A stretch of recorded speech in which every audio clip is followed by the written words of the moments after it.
You had mentioned time and time before you were in several different group chats with a variety of different Oilers fans. Are they butt puckering today? Like, how are we feeling in Oilers Nation today? They're trying to downplay it pretty good. Other Yeah. people who are, realistic said, yeah, it wasn't exactly what we want to hear. A lot of people point towards Leon Draisaitl said a lot of the same type of things, right?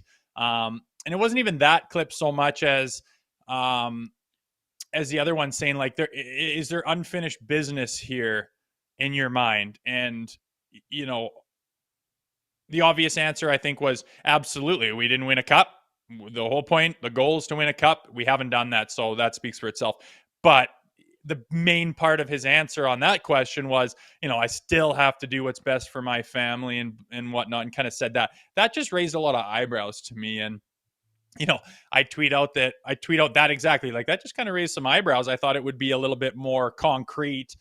Even if he was leaning potentially, maybe I might not come back, I'm going to explore my options, you would think he would still say something more concrete. But people are quick to say, oh, Rosie, he's using leverage and doing that for negotiations. Well, not in the traditional sense that any other player would do it, because it's not about maximizing his dollar amounts. He could say, I want to make 19 million or I leave, and they'd pay him. And he's not stupid. He wants to win, and he knows there's a hard cap. So it's not about that. He's going to take what he feels is good for what he deserves, and he's still going to leave room to make the team better, as he cares about winning, obviously.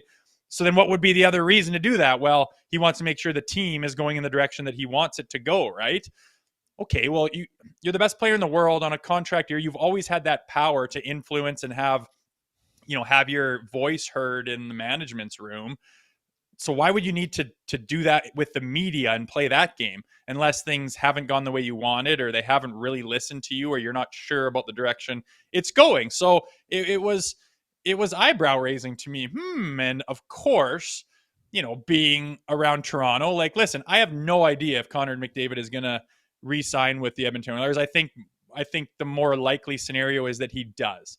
But what do we know? We know that he's from Toronto. We know that Toronto is a contender. We know that he lives here in the offseason. We know that he loved the team growing up, and it was his boyhood team. So, of course, you're going to get excited and raise your eyebrows and look around a little bit. And it's fun to do, if nothing else, right? So I definitely thought it would be a little more concrete. Oilers, I was talking to someone in the league, in the National Hockey League, who's not a player, and texting yesterday, and they said, first thing I noticed is, he's not wearing an Oilers hat, right?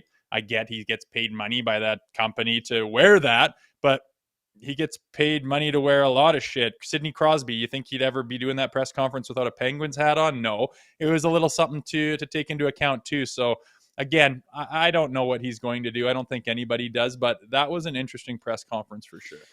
So the quote you're talking about, I'll read it since we didn't play it, but McDavid goes on to say, we're all in this together trying to get it over that finish line. With that being said, with that being said, heard around the world. With that being said, ultimately, I still need to do what's best for me and my family. That's who I have to take care of first. But obviously, there's some unfinished business here. I think you're so bang on. I think Connor McDavid could have come out there yesterday and killed this whole thing. Squashed any rumors, any chance, any possibility of him not signing an extension with the Edmonton Oilers. Did he do that? No. I think he opened the door to a future outside of Edmonton. Maybe this is wishful thinking, but I can't stand the people who are trying to draw comparisons to Leon Draisaitl. Was Leon Draisaitl born in Ontario? No, he was born in Germany. Does Leon Draisaitl have any attachment to any other franchise but the one that drafted him? No, he's an Edmonton Oiler. That's all he's known. We all remember, Rosie, the 2015 draft night to begin with. I was there. Ironically enough, it happened in Sunrise. McDavid goes first overall. Mitch Marner goes fourth overall. But we all remember the draft lottery specifically, where Oilers fans are just going to remember the victory they got McDavid. But we all saw it looked very similar to the Leafs when they just are out of answers and they just have a cold stare. That's what it looked like when McDavid found out he was going to Edmonton and his beloved Toronto Maple Leafs were selecting fourth overall. So I know it's unlikely. I'm not disputing the guy loves Edmonton. John Tavares loved Long Island. At the end of the day, I think, and you could probably speak to this as an Alberta boy. I'm sure at some point in time in your life, you thought about what it would mean to you to be a Calgary Flame. I'm sure that's a closer attachment, closer file than the Oilers. I think people are crazy if they don't think it's at least crossed his mind. Hey, I had a chance to begin my career. It didn't work out. Now fate's in my own hands. I have a chance to pick where I want to go. And Toronto's right there. They're not a shit team. I think at the very least, he's got to be thinking about it, Rosie.